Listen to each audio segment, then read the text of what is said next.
Shalom saudara yang dikasihi oleh Tuhan. Kita sekali lagi bersyukur untuk waktu yang Ia berikan bagi kita untuk dapat mendengarkan firman-Nya. Di tengah-tengah begitu banyak hal yang terjadi, begitu banyak hal yang kita pikirkan, dan mungkin juga mengganggu pikiran kita saat ini. Membuat kita khawatir, melihat hidup yang tidak pasti, dan begitu banyak ujian hidup. Kita sekarang diberikan kesempatan untuk sekali lagi mendengarkan sebenarnya apa yang Tuhan mau dalam hidup kita. Sehingga sebelum kita mendengarkannya, marilah meminta pertolongan di dalam doa. Bapa di dalam surga, kami tahu bahwa kami sedang berada dalam masa-masa yang penuh dengan kekhawatiran. Banyak sekali yang kami pikirkan dan terus menggoda kami untuk lari daripada jalan Tuhan. Oleh karena itu tolonglah kami untuk kami tetap setia di dalam Tuhan. Terpujilah namamu dalam nama Yesus Kristus. Amin. Ketika Yakobus menasihatkan banyak orang Kristen pada zaman itu untuk mereka bertekun di dalam iman, untuk mereka terus bertahan, maka sesungguhnya Yakobus sadar bahwa orang Kristen itu adalah orang-orang yang banyak dicobai oleh iblis.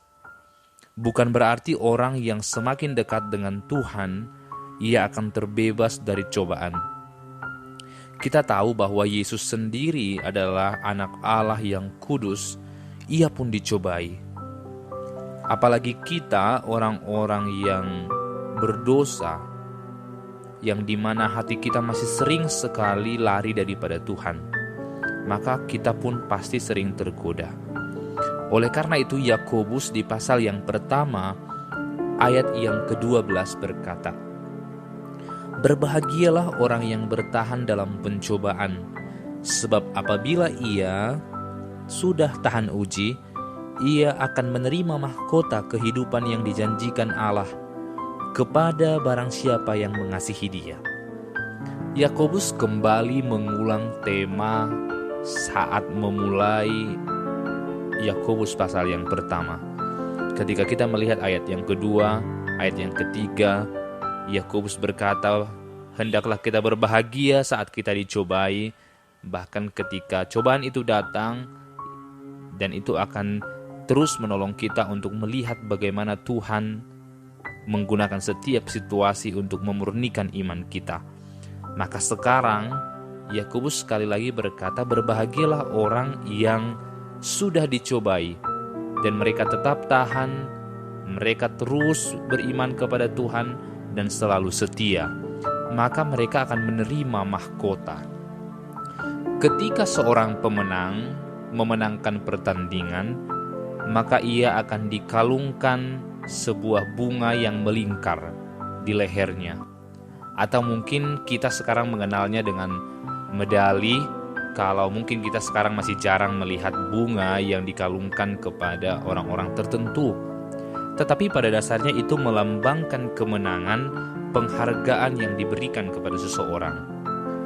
Maka sesungguhnya orang yang percaya pun diberikan mahkota ketika mereka tahan uji. Kita tahu bukan karena kesetiaan kita mendapat anugerah yaitu keselamatan itu, tetapi karena Tuhan sendiri yang mau memberikannya. Tetapi ada plus bagi orang-orang yang memang setia di dalam Tuhan. Alkitab beberapa kali menyatakan tentang mahkota ini. Sekalipun sesungguhnya kita belum tahu jelas seperti apa mahkota ini, tetapi yang pasti ini adalah berkat daripada Tuhan yang akan kita terima di dalam kekekalan saat kita nanti telah mati dan bertemu dengan Dia. Ketika kita membaca contoh Wahyu 2 ayat yang 10, maka kita diminta untuk terus bertekun, karena orang yang setia dan bertekun akan diberikan mahkota kehidupan.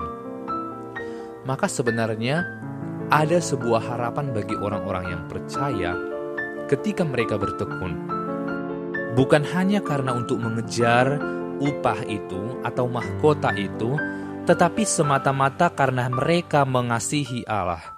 Sehingga ketika kita membaca bagian yang barusan, dikatakan bahwa Tuhan akan memberikan mahkota kepada setiap orang yang mengasihinya. Maka pertanyaannya, apakah kita mengasihi Tuhan? Kalau kita mengasihi Tuhan, pasti kita akan terus bertahan. Ujian apapun yang kita alami, pencobaan apapun yang terjadi dalam hidup kita, kalau kita benar-benar sungguh mengasihi Tuhan, kita akan mampu bertahan.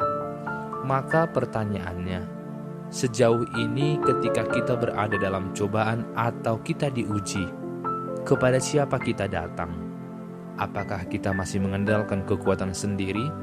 Apakah kita mengandalkan kekuatan keluarga kita? Atau mungkin kita sering menyalahkan Tuhan? Maka pertanyaan yang harus dijawab ialah, apakah aku mengasihi Tuhan? Kalau aku mengasihi Tuhan, pasti aku akan memandang dan mengandalkan Tuhan. Maka saya tidak tahu saat ini sekarang masalah apa yang terjadi dalam Anda dan keluarga Anda. Tetapi yang pasti ketika kita bertekun di dalamnya, meminta pertolongan saat kita dalam ujian, meminta Tuhan berikan kekuatan saat kita diuji, Tuhan berkata Ia akan terus menolong kita dan memberikan jalan keluar tepat pada waktunya. Dan setiap orang yang bertahan, setiap orang yang setia akan diberikan mahkota. Kita, orang yang percaya, telah hidup di dalam Tuhan, yaitu dalam kekekalan nantinya bersama dengan Dia di surga. Tetapi orang yang terus setia, bertahan dalam pencobaan, akan diberikan mahkota. Akankah kita mendapatkan mahkota ini? Tetaplah setia di dalam Tuhan. Amin. Bapa dalam surga, kami sadar bahwa ketika kami melakukan kebenaran dan setia di dalamnya, itu tidak mempengaruhi kami mendapatkan surga atau tidak, sebab Engkau sendiri yang memberikannya bagi kami. Tetapi kalau kami setia, Engkau berjanji Engkau berikan mahkota, maka tuntunlah kami untuk tetap setia. Dalam nama Yesus Kristus,